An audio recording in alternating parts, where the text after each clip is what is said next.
Netflix has fired a pregnant organizer of the Transformer employee walkout. Yup. And for some reason, we have to feel sorry for this person. I'm telling you now.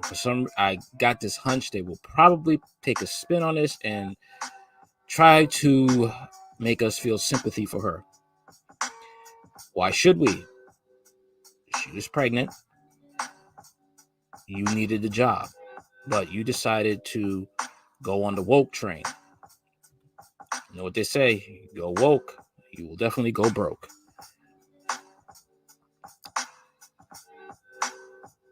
The Dave Chappelle-induced meltdown at Netflix continued apace on Friday after reports emerged that the company had fired a pregnant leader of its Transformer employee resource group who had played an instrumental role in organizing an upcoming October 20th work stoppage.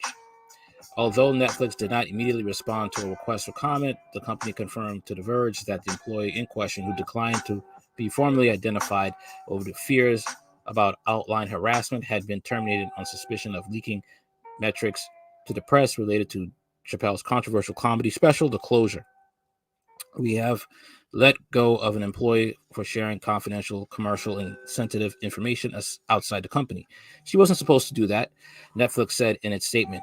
We understand this employee may have been motivated by disappointment and hurt with Netflix, but maintaining a culture of trust and transparency is the core to our company. We understand she may be hurt. So what? See, this is the thing. We have to, feel sorry for her because she's pregnant and because she's a woman. No, you broke company policy. You got to go. Okay? If you don't like working at Netflix, you can quit.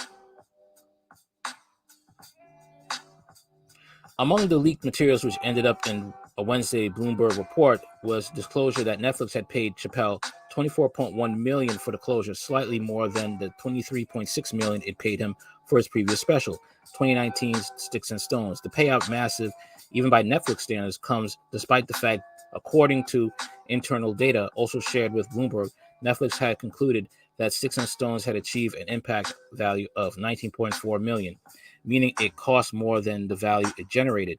The disclosures also revealed that the 2019 special had covered a 0.8 on the company's efficiency scale, which evaluates the streamer's programming in terms of cost and reach. A break score is 1. Such leaks are especially significant because they're unprecedented in the company's history. Although Netflix executives loudly proclaim to value a culture of radical transparency and regularly share internal data with employees as a matter of routine, employees are expressly forbidden from sharing that data outside the company, which is understandable. The fact that employees would take internal data points to the press at all is evidence of the rocky internal climate at the Netflix right now. It signifies just how disaffected some workers have become as a result of companies' decision to defend the Chappelle special. You know what? Go and quit. Go find another job. Because, like I said, all right, they talked about the baby, he killed somebody in self-defense. Okay. Nobody bats an eye. All right. You have these Transformers going around here, tricking men, telling them they're women. They're not. I'll mention again Sydney Starr.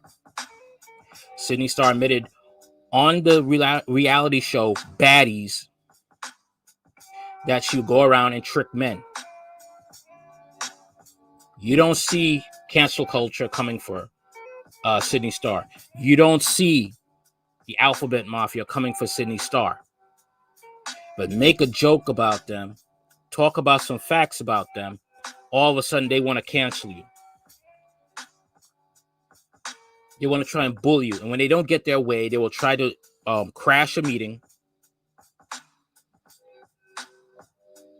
Or if they get fired, now we must have sympathy for them. You're out of your mind.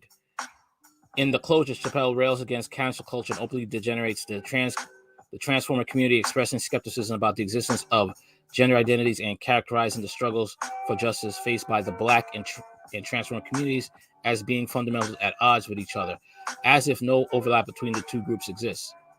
No, there's no overlap. No, there's not. Blacks are oppressed because of the color of their skin. Transformers are oppressed. Well, not oppressed. They face ridicule because of the identity they choose to identify as. In reality, of course, the oppression and violence facing both groups are very often intertwined. No, they're not. A key reason, as one former employee told The Verge, that so many are incensed that the company has taken action against an employee who is black and pregnant. So what? She's black and pregnant. What does that mean? If she was black and pregnant, since, a black woman is a double minority, black, pregnant, you should have thought about your job instead of jumping into things that you don't know if you're willing to take the risk of what could happen. You're pregnant. The first responsibility is to worry about your damn baby, not join political causes that could cost you your job. All these white people are going around talking to the press and speaking publicly on Twitter, and the only person who gets fired is a black person who was quiet the entire time, that employee said. That's absurd, and just further shows that black transformer people are the ones being targeted in this conversation. No, you broke company policy, taking data to the press, which you were not supposed to do. You were not supposed to take in-house data of your job to the press, to the public, and that's why you were fired. Now you want to mention you're black and pregnant because you want sympathy points. I knew it. I knew it. I knew it was coming that way. I knew it.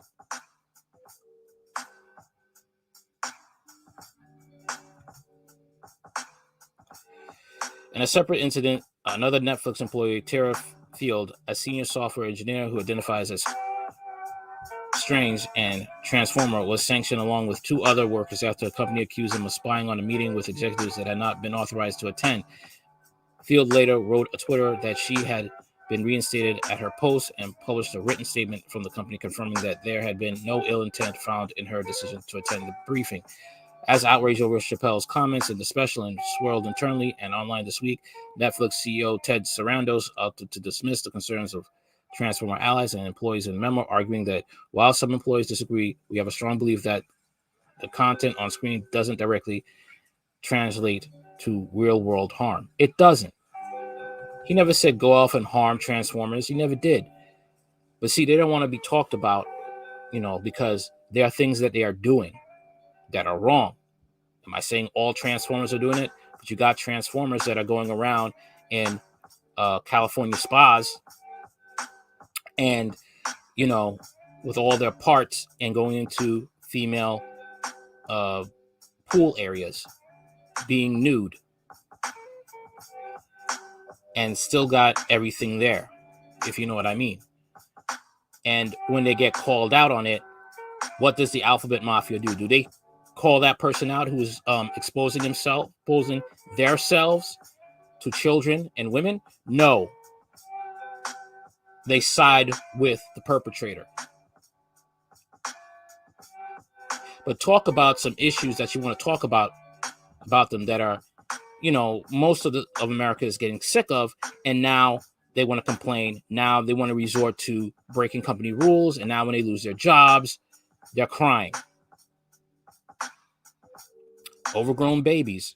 The strongest evidence to support that this is that violence on screen has grown hugely over the last 30 years, especially with first-party shooter games, and yet violence crime has fallen significantly in many countries, Sarandos wrote. Adults can watch violence, assault, and abuse or enjoy shocking stand-up comedy without it causing them to harm others. Pretty much. I'll read it again. The strongest evidence to support that violence on screen has grown hugely over the last 30 years, especially with first-party shooter games, and yet violent crime has fallen significantly in many countries, Sarandos wrote. Adults can watch violence, assault, and abuse or enjoy shocking stand-up comedy without it causing them to harm others.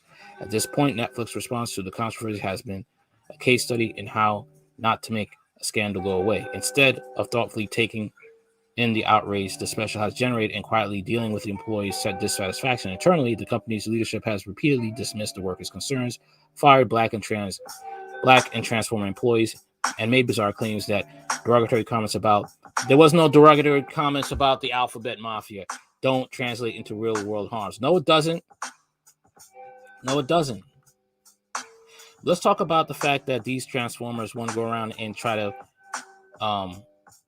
get in bed with straight men and not tell them who they are. Let's talk about that. Let's talk about how the fact is they're lobbying to make sure their original ID gets blocked so people can't tell who they really are. Let's talk about that. They want to talk about the violence, but they're really bringing violence on themselves by not telling their partners or potential partners who they really are. That's something to talk about, but they don't want to talk about it. So you want to resort to lies and bully tactics, or trying to turn themselves into victims. They're not victims. Whatever Netflix is doing here is a case study of how to perpetuate a bad news cycle indefinitely, how to make your brand look worse and worse with each passing day. Really? A lot of people are watching Netflix because of that, Dave Chappelle's Disclosure, how to piss off and alienate almost every marginalized group people in one fell swoop. Who says blacks are marginalized by Dave Chappelle? Who says? Who says the closure hasn't offended blacks? It hasn't. Once again, writing a narrative that doesn't fit and is a lie. Pretty much. I love watching part of the closure. I really did. You're gonna see the left is trying to be a crybaby about it. Go ahead. No one cares because everybody's tired of it. Everything Dave Chappelle was saying in the closure, everybody else was thinking. All right, later.